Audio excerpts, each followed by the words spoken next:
Welcome to Alabama Short Stories, when you're a little behind on your Alabama history. I'm your host, Sean Wright. Cancel culture is a big thing right now. The people who talk about it the most seem to be the people who tend to put their foot in their mouth the most.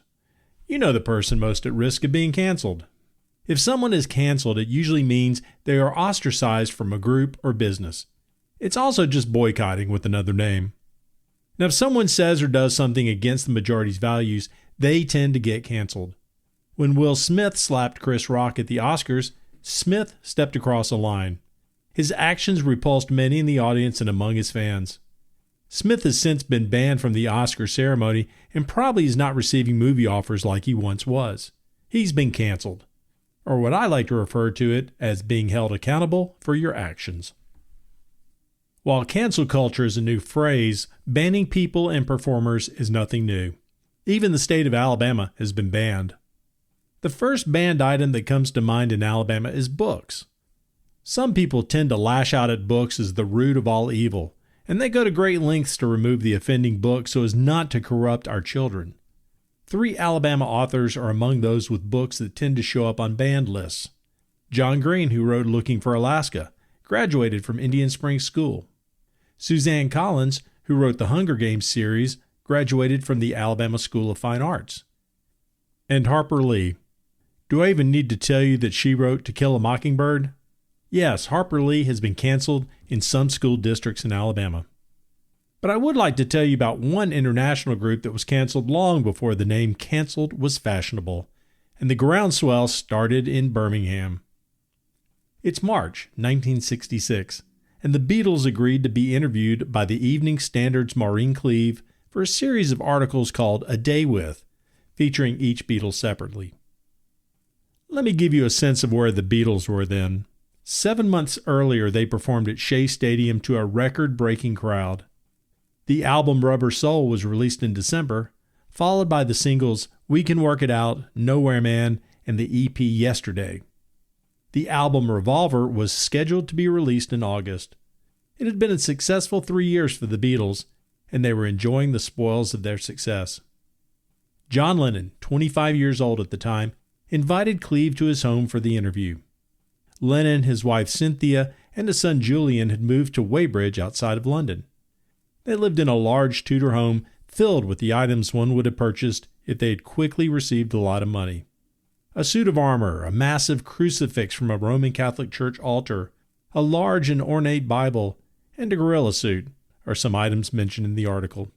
As Lennon gave her a tour of his home, he talked about many subjects, including his views on Christianity. Lennon said, "Christianity will go. It will vanish and shrink.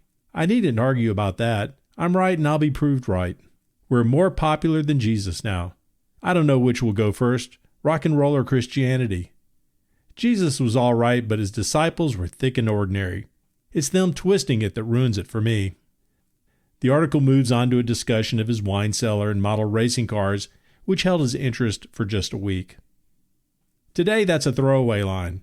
Even with the internet, the outrage would be swift and buried by the next political crisis or celebrity misbehaving. Since then, much worse things have been said that have been ignored or explained away. In 1997, Noel Gallagher said his band Oasis was bigger than God.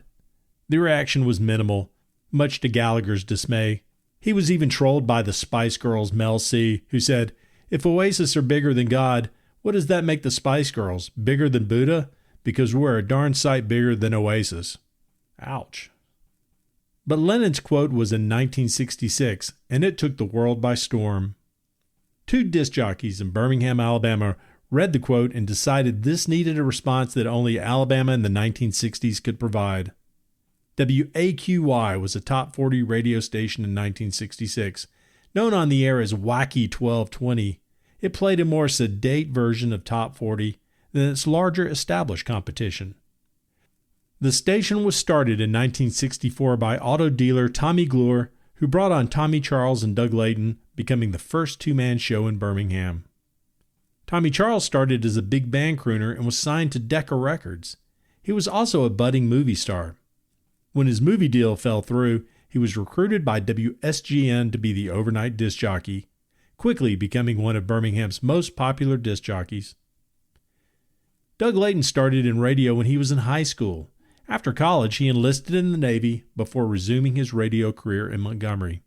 He moved to Birmingham to work for WSGN, where he and Tommy Charles first met. Now, how did this mention in an article in an English paper make its way to a small radio station in Alabama? Charles and Layton would always start their daily program with a current issue.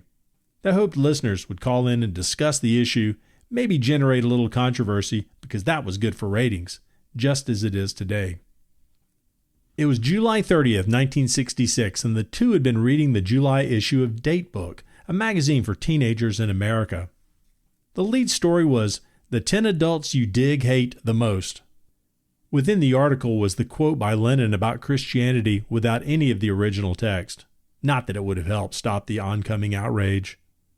After reading it, Charles said, "That does it for me. I'm not going to play the Beatles anymore." They called the publisher to confirm the story before conducting a telephone poll. 99% of listeners were willing to go along with a ban on the Beatles' music, the most popular group in the world at the time. Unknowingly, the two disc jockeys would become the leaders in a nationwide movement to ban the Beatles. The DJs encouraged listeners to throw away or burn their Beatles records in protest of the sacrilegious statement by John Lennon. They asked listeners to turn in their Beatle records, posters, pictures, magazines, whatever else that featured the Beatles to be used in a Beatles bonfire. Alvin Benn, a UPI reporter, was listening to the show and knew it would make for a great story. He passed along the idea to the New York office, and an article soon appeared in the Camden, New Jersey paper with a headline, "DJs Ban the Beatles for Lennon's Remarks." The outrage was swift and spread across the country, mainly the South, as other DJs and radio stations had their own Beatle bands and bonfires. Even the Vatican denounced Lennon's comments. This controversy could not have come at a worse time for the Beatles. The band was preparing for a 14-city tour of America that would begin soon. This had the potential to be a financial disaster for the band. Manager Brian Epstein, then on vacation, flew to New York to help manage the controversy. But 2 days later, Beatles records and merchandise were ground up in a municipal tree grinding machine in Birmingham. DJ Rex Roach wanted to present the remaining dust to the Beatles when they played in Memphis a few weeks later. Ironically, Charles and Layton never did have a bonfire.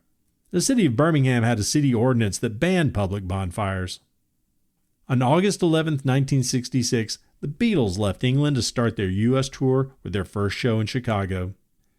Lennon was distressed that he may have endangered the lives of his bandmates because of his opinion. A press conference was held, and Lennon told his side of the story and explained the context. When a reporter pushed him further, Lennon said, "I wasn't saying whatever they're saying I was saying. I'm sorry I said it, really. I never meant it to be a lousy anti-religious thing. I apologize if that will make you happy." Because of Lennon's apology, Charles and Layton decided not to go through with the destruction of the remaining Beatles merchandise they had collected. Charles told the AP on August 13th, "We have called off our planned destruction of the Beatles records and other things we have collected. We don't consider it fitting to continue the campaign. We have to take him at his word that he is sorry." And after just 2 weeks, the controversy was put to bed. At least in Birmingham it was. Protests and disturbances would plague the Beatles' U.S. tour. The band hated the tour, partially because of the incidents and because they really wanted to be a studio band. So what happened to everyone? The Beatles would disappear, never to record again. Just kidding. This was only the halfway point for the band. The Beatles would go on to produce some of the most significant records of their career, including the album Sgt. Pepper's Lonely Hearts Club Band. Now, if you're familiar with the cover, the band is surrounded by pop culture icons. Jesus was supposed to be one of them, but was left out due to the previous year's controversy. They would remain as a band until breaking up in 1970. That tour of America was the last time they toured as a band. Doug Layton would become a color commentator for Alabama Crimson Tide football and play-by-play for the university's basketball team. He would stay active on Birmingham radio until 2015. Tommy Charles also stayed in Birmingham for a time as the sports anchor at WBMG Channel 42. He teamed up with John Ed Willoughby to create the team TC and John Ed. And the Vatican would come around as well. In a 2008 article about the Beatles, the Vatican offered its forgiveness by recognizing that Lennon's remarks were showing off, bragging by a young English working-class musician who had grown up in the age of Elvis Presley and rock and roll and enjoyed unexpected success. Thanks for listening to this episode of the Alabama Short Stories podcast.